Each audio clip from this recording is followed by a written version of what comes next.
هنبدأ النهاردة في المحاضرة الأولى من كورس ال Introduction to Cyber Security المقدم من شركة سيسكو. فأول موديول معانا وهو بيتكلم على Introduction to Cyber Security اللي هنبتدي نتعرف فيه على كل المصطلحات وكل الانفورميشن الخاصة بعلم الأمن السيبراني، علم السايبر سيكيورتي. دلوقتي علشان بس انك تجوين الكورس على الأكاديمي، فانت كل اللي هتعمله انك هتخش على النت اكاد. هسيب لك اللينك تحت في الديسكريبشن، وهتدوس get started with self pleased. هتلاقيه على طول قلب معاك طول ما انت طبعا مسجل باكونت، هتكريت اكونت، هتلاقيه قلب معاك بالشكل ده، وتقدر تخش على الماتيريال الخاصة بالكورس. تمام، فبرضو انا هاخد لكم الماتيريال اللي موجودة هنا، وهنحاول ان احنا نعرضها بشكل مبسط وخفيف جدا في سلايدز. ودي الماتيريال اللي انا اخدتها لكم من على النت اكاد، من على الويب سايت. هنحطها بشكل مبسط خفيف علشان تبقى بشكل سلايدز، عشان تبقى سهلة كده في العرض، وتبقى سهلة كمان في عملية المذاكرة. يلا بينا نبدأ الموديول الأول اللي معانا، وهو بعنوان The World of Cyber Security. هيبتدي إن هو يعرفنا جزئية على علم السايبر سيكيورتي. في الأول هنبتدي إن احنا نعرف السايبر سيكيورتي. يعني إيه كلمة سايبر سيكيورتي؟ مبدئيا كلمة سايبر سيكيورتي بتتقسم إلى تو ترمز، كلمة سايبر وكلمة سيكيورتي. يعني إيه كلمة سايبر؟ كلمة سايبر يعني أي حاجة ديجيتال. طب يعني إيه حاجة ديجيتال؟ يعني أي حاجة كونكتد. طب كونكتد بمعنى إيه؟ أي حاجة بتقدر إنها تكونكت على الإنترنت. طب زي إيه؟ البي سي بتاعي بقدر أخش على الإنترنت عليه، فهو يبقى كونكتد ديفايس. بقدر أدخل برضو من على الموبايل فون، فكده الموبايل فون هو إيه؟ كونكتد ديفايس. بقدر ادخل من على التابلت على الانترنت، يبقى كده التابلت هو ايه؟ كونكتد ديفايس. يبقى كل الاجهزه دي ايه؟ هي ديجيتال ديفايسز. طب ايه تاني ممكن يبقى ديجيتال ديفايسز؟ زي ما في الصوره عندنا دي حاجه اسمها سيرفرز. سيرفرز دي عباره عن ايه؟ هي زيها زي الكمبيوتر، بس عندها باورفول. يعني ايه عندها باورفول كومبوننتس؟ يعني عندها رام بسعة عالية جدا، عندها بروسيسور بإمكانيات عالية جدا، وعدد من الكورز أكتر من البروسيسور اللي بيبقى موجود في الكمبيوتر أو اللابتوب. عندها مساحة تخزينية رهيبة علشان تقدر تستور كل الداتا بتاعت الابليكيشنز. ليه بقى؟ ايه الهدف من السيرفرات دي؟ الهدف من السيرفرات ان احنا نحط عليها الابليكيشنز.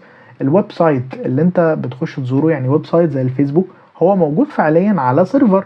فانت اما بتروح تدخل تكتب facebook.com فانت فعليا بتعمل كوميونيكيشن بينك وبين السيرفر. فالابليكيشن نفسه موجود على السيرفر. بنستعملها ليه تاني؟ عشان نستور الداتا، كل البيانات بتاعتنا بتاعت الويب سايتس. ولنفترض مثلا البنوك، انت ليك الحساب بتاعك، ليك اسمك، ليك رقم موجود في الحساب، ليك شهادات. كل الحاجات دي بتبقى موجودة ومخزنة في سيرفر. فالسيرفر هو كونكتد على الانترنت، فالسيرفر هو برضو ديجيتال ديفايس. طب ايه تاني ممكن يبقى ديجيتال ديفايس؟ عايز اقول لك ان في حاجات كتيرة جدا كونكتد على الانترنت احنا مش بناخد بالنا منها. زي ايه؟ زي ان دلوقتي في حاجة اسمها الاي بي تي في. التي في اللي دلوقتي بيعمل ايه؟ بيكونكت على الانترنت، اللي هو سمارت تي في، اللي بقدر افتح عن طريقه اليوتيوب. بقدر افتح عن طريقه اليوتيوب، واقدر افتح شاهد واكتر من ابليكيشن، والابليكيشنز دي كونكتد على الانترنت. طب ايه تاني؟ انا عايز اقول لك ان دلوقتي الغسالة بقى فيه غسالات سمارت. الغسالة السمارت دي اللي بقدر اتحكم في السيتنجز بتاعتها، الاعدادات بتاعتها عن طريق الموبايل ابليكيشن، فدي كونكتد برضو على الانترنت. عايز اقول لك ان في دلوقتي التلاجة الذكية السمارت،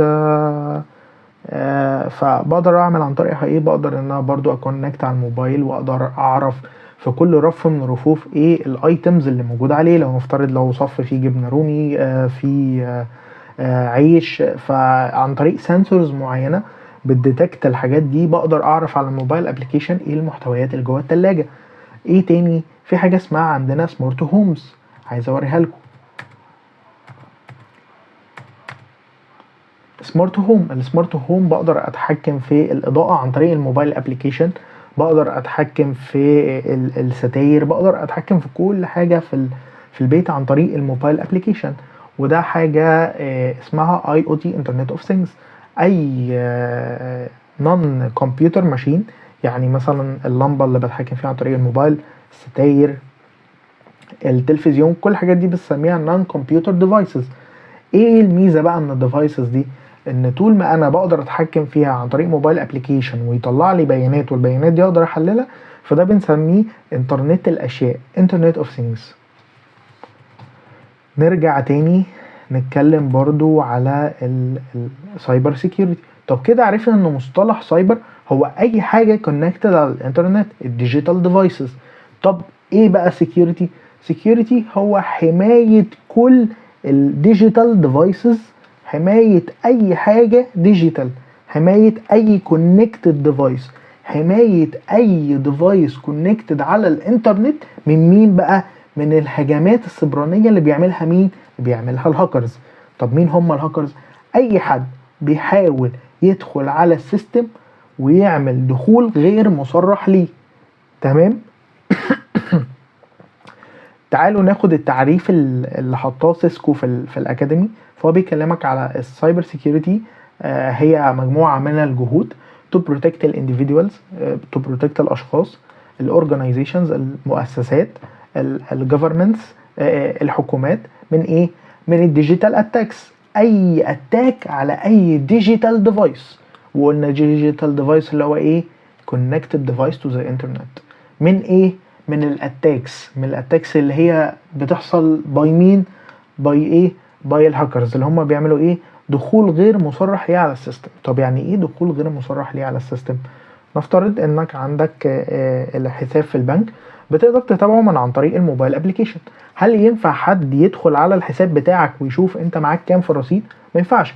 الشخص المصرح ليه بس هو اللي من حقه انه يدخل ويتفحص البيانات الموجودة في الحساب. فلو حد دخل وشاف البيانات دي عن طريق استخدام بقى اليوزر نيم والباسورد بتوعك، عن طريق ان هو عمل هاك للابليكيشن او للسيستم، فهو قدر ان هو يشوف ديتا غير مصرح ليه ان هو يشوفها، فهو كده عمل عملية هاكينج. تمام. فهو علم السايبر سيكيورتي بيهتم ان هو يبروتكت كل الحاجات الديجيتال من مين؟ من الهجمات السبرانية اللي بتتعمل عن طريق الهاكرز بكل بساطة. زي ما اتكلمنا، ده الكمبيوترز، السيرفرز، الاي او تي ديفايسز، قلنا اللمبه، قلنا اي حاجه كونكت زي ما اتفقنا، الغساله، الموبايل زي ما اتكلمنا، السمارت ووتشز، اتكلمنا برضو ان الاي بي تي في، واتكلمنا برضو على ان في اجهزه الخاصه بالنتورك، زي ابسطهم الاي دي اس ال مودم او الفي دي اس ال مودم اللي عندك في البيت. ده اسمه ايه؟ ده اسمه واي فاي. تمام. ففي اجهزه كتير قوي في النتورك دي برضو ايه؟ كونكتد على الانترنت. بعد كده ابتدى يتكلم معانا على السيسكو اكاديمي على 3 حاجات مهمين جدا ان احنا نبتدي نحافظ على البيانات بتاعتهم. انت كشخص انديفيديوال، انت كبيرسون، ليك بيانات، البيانات الخاصه بيك، وهنبتدي نتكلم عنها كمان شويه. برضو المؤسسات عندها بيانات مهمه جدا، بيانات العملاء، سواء الكلاينتس اللي هي بتقدم لهم السيرفيس، او سواء بيانات الموظفين. فكل مؤسسه ليها البيانات الخاصه بيها.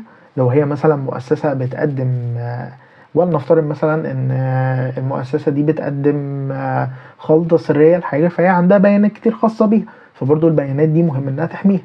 ايه بيانات الحكومات؟ الحكومات بتهتم ببيانات المواطنين، حاجه مثلا زي الشهر العقاري عندنا في مصر، في بيانات المواطنين. المواطنين عندهم ايه؟ املاك. فبرضو دي حاجه ما ينفعش اي حد يعرف المواطن غيره مع ايه املاك. فدي برضو من البيانات اللي بتهتم الحكومات انها تحميها. بتهتم بشهادات الميلاد، شهادات الوفاه، بتهتم ببيانات كتيره جدا لازم تبقى عند الحكومه. البيانات دي ما ينفعش ان اي حد يبقى عارف بيانات شخص اخر، فالحكومه بتهتم انها تبروتكت الداتا بتاعت كل مواطن. ابتدى يتكلم معانا دلوقتي انت كشخص، انت كبيرسون، ايه الداتا بتاعتك؟ فبيقول لك ايه؟ البيرسونال داتا describes any information about you. اي بيانات بتوصفك. طب يعني ايه بتوصفك؟ خلينا نقول المصطلح العلمي الصح اللي هو personal identifiable information. اي بيانات وصفيه ليك، زي ايه؟ زي اسمك، زي الرقم القومي بتاعك، زي الرخصة، زي تاريخ ميلادك، زي ايه تاني، في بيانات ايه تاني نقدر نقول عليها personal identifiable information. عندك بيانات في غاية الأهمية كمان، عندك الكريدت كارد نمبرز، البنك اكاونت نمبرز. فبكل بساطة هو بيقول لك ان السايبر كريمنالز اللي هم الهاكرز، هتسمع لفظ سايبر كريمنالز ان ثريد اكتورز هاكرز، التلاتة بيريفيروا زي ما قلنا الاشخاص اللي بتعمل محاولة اختراق للسيستم. تمام. فالسايبر كريمنالز بيحاولوا ان هم يدوروا على sensitive information، بيانات حساسة زي اللي اتكلمنا عنها دي، that identifies you. ليه بقى؟ عشان يعملوا عملية impersonate you، يعني عملية الانتحال للشخصية. ودي من اخطر السايبر اتاكس اللي ممكن تتعمل، وما فيهاش تكنيكال انجيجمنت، يعني ما فيهاش كودينج او مهارات سكيلز عالية بتتعمل. دلوقتي حضرتك عندك فيسبوك اكاونت عليه اسمك وانت حاطط عليه صورتك وحاطط عليه صور كتيرة وسايب الفيسبوك اكاونت مفتوح، اي حد يقدر يدخل يشوفه. فجي واحد كريمنال اخد صورتك واخد اسمك وكريت اكاونت تاني، والاكونت التاني ده ابتدى يستغله في ان هو سواء بقى ان هو يتجه اتجاه سياسي باسمك انت، يعمل افعال منافية للاداب تحت اسمك انت. ابسط شيء ان هو ممكن يبعت للفريندز اللي عندك مثلا، لو اشخاص مهمة يعني دكاترة في الجامعة او الناس من عيلتك، يبتدي يبعت لهم اد عن طريق الاكونت الفيك ده ويطلب منهم فلوس، فهم يحولوا له فلوس على اساس ان انت، او يبتدي ان هو يشتم فيهم على اساس ان انت. فاللي بيتاثر هي الريبيتيشن، سمعتك انت، وانت ما عملتش اي حاجه، انت تم سرقه انتحال شخصيتك. فليه بنقول ان البيانات بتاعتك مهم جدا انك تحميها؟ عشان عمليه الامبرسونيشن دي، ان ما ينفعش حد ينتحل شخصيتك. فعشان كده انت لازم تعمل لوك لكل الاكونتس بتوعك عشان ما حدش ياخد من عليهم بيانات. ايه تاني مهم جدا ديتا خاصة بيك؟ في حاجة اسمها الميديكال ريكوردز. الحاجات دي موجودة نوعا ما شوية، هتلاقيها في اوروبا وامريكا وبعض الدول بتهتم جدا بان كل مواطن يبقى ليه زي ريكوردز كده. الريكوردز دي، السجلات دي خاصة بحالته الصحية، وعلى طول بيعمل تشيك اب وبيابديت في الريكورد. فدي نقطة مهمة جدا انك تعتبرها برضو من الديتا المهمة الخاصة بيك. الاديوكيشنال ديتا، درجاتك في الجامعة او في المدرسة، كل ده بيتسجل المفروض في داتابيزز. انت عندك الجامعة مثلا، كل الدرجات بتاعتك بتفضل مسجلة في قاعدة البيانات. هكذا برضو المفروض كان يبقى بيحصل في المدرسة. عندك برضو حاجة مهمة جدا وهي الفاينانشال ديتا الخاصة بيك، حسابك في البنك، الكريدت كارد نمبر، كل البيانات دي هي خاصة بيك، ما ينفعش تشارك البيانات دي مع حد. بعد كده بيبتدي يكلمك على البيانات الخاصة بالاورجانيزيشنز، ويبتدي يكلمك على الفاينانشال داتا. الفاينانشال داتا دي عبارة عن ايه؟ نفترض ان بنك، فكل البيانات الموجودة في قاعدة البيانات اللي هي الداتابيز هتلاقيها كلها يعني بيانات العملاء، بنتكلم على البالانس، كل واحد معاه كام في الحساب بتاعه، عمليات الترانزاكشنز، التحويلات اللي بتحصل، كل ده متسيف في الداتابيز. بنتكلم على نوع تاني من انواع الداتا، وهو بيبقى الداتا الخاصة بالموظفين، البيانات بتاعتهم، الجوب تايتل بتاعهم، العنوان الوظيفي، الجوب ديسكريبشن، المرتب بتاعهم كام، كل البيانات الخاصة بيهم برضو دي من انواع الداتا اللي بتهتم الاورجانيزيشنز انها تحميها. في حاجة بقى اسمها الانتنشوال بروبرتي. ايه الانتنشوال بروبرتي دي؟ في الانتنشوال بروبرتي دي تحتها في 3 حاجات. في حاجة اسمها بيتنت، براءة الاختراع، تريد مارك، العلامة التجارية. طب يعني ايه؟ ولنفترض دلوقتي ان عندنا شركة مثلا بلبن، فشركة بلبن عندها وصفات سرية، فالوصفات السرية دي احنا بنسميها تريد سيكريت، زي ما مكتوب هنا تريد سيكريت. فالتريد سيكريت دي لو حد عرف الوصفة السرية فهو هيعرف يقلد المنتجات بتاعتهم. فمثلا الشركة بتحتفظ بكل البيانات دي في داتابيز، ما ينفعش اي حد يخش عليها. تمام. فده نوع من انواع الانتنشوال بروبرتي. ايه تاني؟ في عندي البيتنت. يعني ايه بيتنت؟ بيتنت يعني براءة اختراع. فانا دلوقتي كشركة مايكروسوفت انا عندي الوورد، الاكسل، بقدم برودكتس كتير عن طريق مايكروسوفت ايجر، بقدم ويندوز سيرفر، بقدم اكتيف دايركتوري، كل الحاجات دي الكود بتاعها خاص بيا انا كشركه مايكروسوفت، ما ينفعش اي حد يقلده. فبلجأ ان انا اروح اعمل حاجه اسمها بيتنت، براءه اختراع، ان انا عملت ابلكيشن جديد او سوفت وير جديد. فطول ما انا معايا البيتنت دي محدش يقدر يعمل ابلكيشن زيه، اقدر ان انا اقاضيه. تمام. فالاورجانيزيشنز بيبقى عندها مجموعه من البيتنتس، فبيبقى عندهم براءات اختراع. كل ده بيتسيف عندهم برضو في الداتابيز الخاصه بالشركه بتاعتهم. فهو بيبتدي يكلمك بشكل عام ايه انواع البيانات اللي ممكن تكون موجوده. بعد كده هيبتدي يكلمك على الانترنت اوف ثينجز اللي هو الاي او تي. زي ما قلنا، اي نون كمبيوتر ديفايس بقدر ان انا متوصل على الانترنت، والبيانات بتوصلني على الموبايل ابلكيشن، واقدر احلل البيانات دي او ابعتها على الكلاود. تمام. فدي جزئيه بتاعه الاي او تي.